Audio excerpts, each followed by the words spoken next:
Hello সবাইকে, কেমন আছো সবাই? আশা করছি সবাই খুব ভালো আছো আর ঈশ্বরের আশীর্বাদে আমরাও ভালো আছি। তো আজকে শুরু করছি ব্লগটা, আশা করি তোমাদের ভালো লাগবে। আর সকাল থেকে সব বাসি কাজকর্ম সেরে নিয়ে তারপরে চলে এলাম ব্যালকনিতে জল নিয়ে, কারণ এই গাছগুলোতে একটু জল দিয়ে দেবো। আর সকালে রোদটা দেখো কেমন উঠেছে, মনে হচ্ছে যেন দুপুরবেলা, কিন্তু এখনও ঘড়িতে 7টা বাজে। তো সব কাজকর্ম সারা হয়ে গেছে, তারপরে ভাবলাম গাছে জল দিয়ে দিই, তারপরে আবার অন্য কাজে হাত দেবো। একটু পরে জল দিতে গেলে কি হয়, জলটা একটু পরেই গরম হয়ে যাবে, আর গরম জল তো দেওয়া যায় না গাছে, তো সেই জন্য সকাল সকাল গাছে জলটা দিয়ে দিচ্ছি।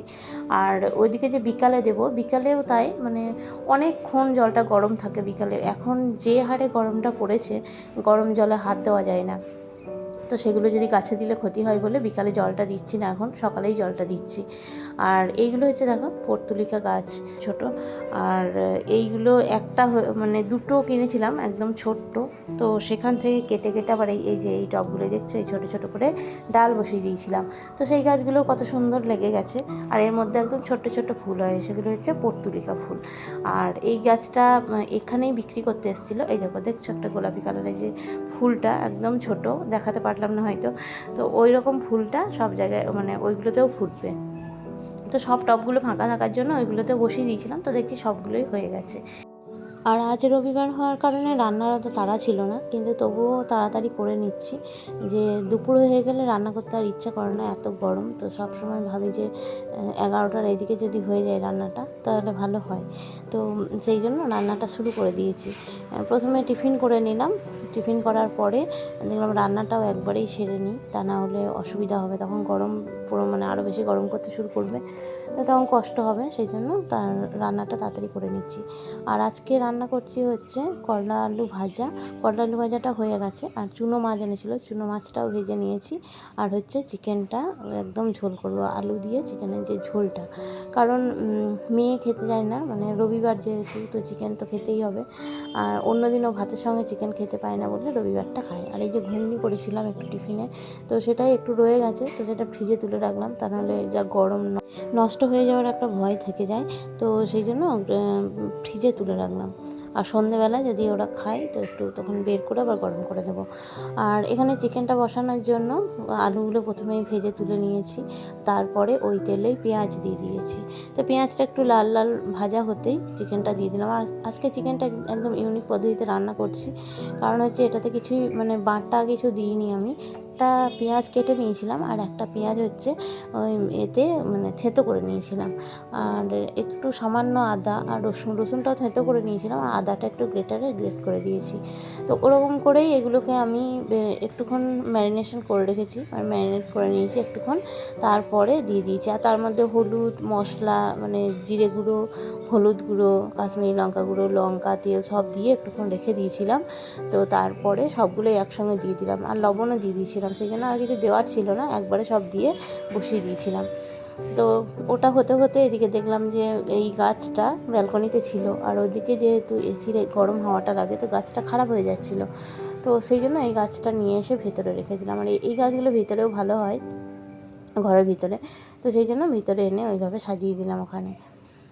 আর এদিকে সোফার কভারগুলো একটু কেচে নিয়েছিলাম, আজকে কেচেছিলাম।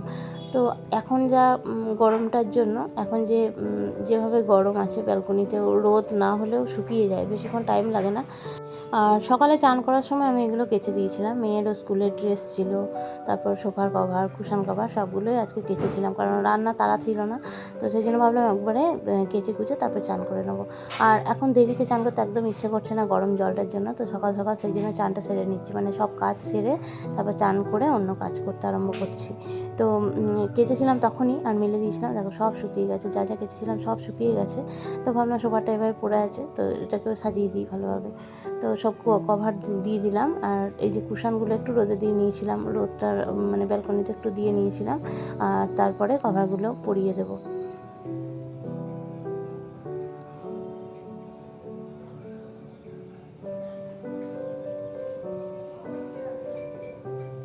সব কুশনগুলো ভালোভাবে কভার পরিয়ে দিচ্ছি।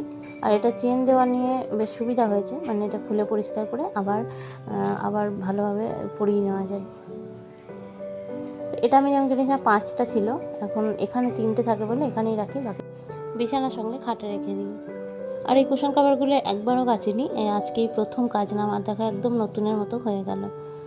বেশ দেখতে ভালোই লাগছে কালারগুলো। আর এই কালার তিনটেই আমি এখানে রাখতে পছন্দ করি, এই তিনটেই বেশ ভালো কালার।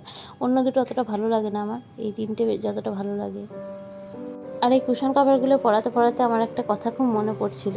কি বলো তো, ওই যে দিদি নাম্বার ওয়ানে যে খেলাগুলো হয় না, কুশন কভার পরানো, বালিশের কভার পরানো, তো সেটাই মনে পড়ছিল আমার এটা পড়াতে পড়াতে। আর যে এরকমভাবেই তাড়াতাড়ি এগুলো পড়াতে হয়, কে কতক্ষণ টাইম নিয়ে পড়াতে পারে, তো সেটাই আমার মনে পড়ছিল এটা পড়ানোর সময়। তো তোমাদের সঙ্গে গল্প করতে করতে সোফাটা সুন্দরভাবে সাজিয়ে দিলাম।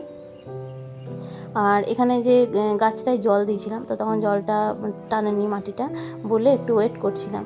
আর এই পাথরগুলো আমার কাছে থেকে গেছিলো, কারণ আগেও আমার কাছে এরিকা পাম গাছ ছিল এই ঘরে, তো সেটা মরে যাওয়ার পরে এই ঘরের ভিতরে আর রাখিনি, ব্যালকনিতেই এনে রেখেছিলাম। তো তখন থেকে এই পাথরগুলো আমার কাছে থেকে গেছিলো। আগে যে টবটা ছিল তার থেকে পাথরগুলো সরিয়ে নিয়েছিলাম, আর সেগুলো রাখা ছিল ভালো করে, আর সেগুলোই এখন এই টবটাই দিয়ে দিলাম। তাহলে মাটিটা দেখা যাবে না, দেখতেও সুন্দর লাগবে। আর এখানে জলটা চেঞ্জ করে দিলাম, মানি প্ল্যান্টের জলটা চেঞ্জ করে দিলাম, পাতাগুলো খুব ধুলো হয়েছিল বলে গাছটাও একটু ধুয়ে নিলাম।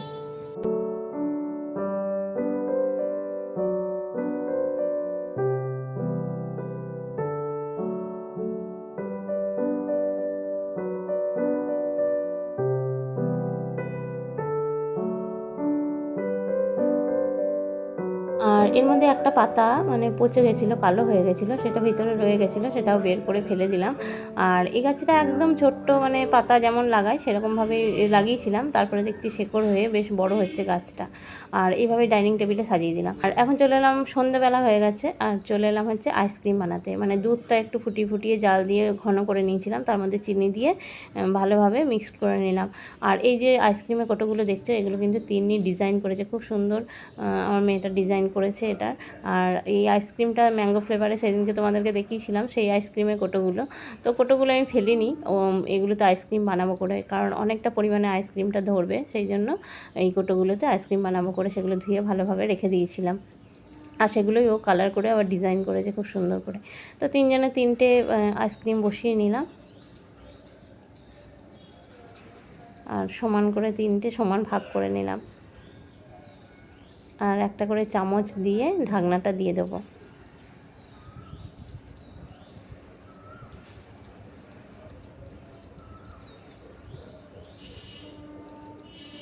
তো আইসক্রিমটা আমি এইভাবেই বানাই, দুধটা বেশ ঘন করে নিয়ে তারপরে চিনি দিয়ে গুলিয়ে নিয়ে বসিয়ে দিলে কিন্তু খেতে খুব সুন্দর লাগে। কোনো বাদাম বা মিল্ক মেড কিছুই লাগে না এটাতে। আর ওগুলো দিলে তো আরও সুন্দর হবে, আরও টেস্টি হবে, কুলফি টাইপের হবে, কিন্তু সেগুলো আমি আর দিলাম না।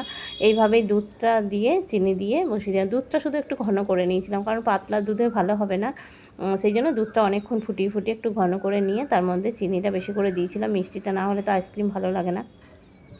তো আইসক্রিম বসিয়ে নিয়ে তারপর খেয়ে দিয়ে চলে এলাম হচ্ছে একটু স্কিন কেয়ার করতে। তো প্রথমে মুখটা আমি একটু ফেস ওয়াশ করে এলাম, আর তারপরে একটু সিরাম নিয়ে নিলাম। তো আমার মুখে যে দাগগুলো আছে সেগুলো একটু ভালো করার জন্য স্কিন কেয়ারটা করছি কদিন ধরেই। আর এখানে প্রথমে সিরামটা নিয়ে তারপর নাইট ক্রিমটা মাখবো।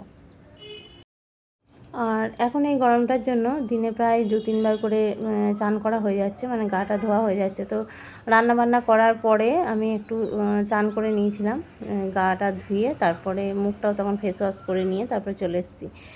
আর সিরামটা মেখে নেওয়ার পরে ক্রিমটা মেখে নিচ্ছি, এখন নাইট ক্রিমটা।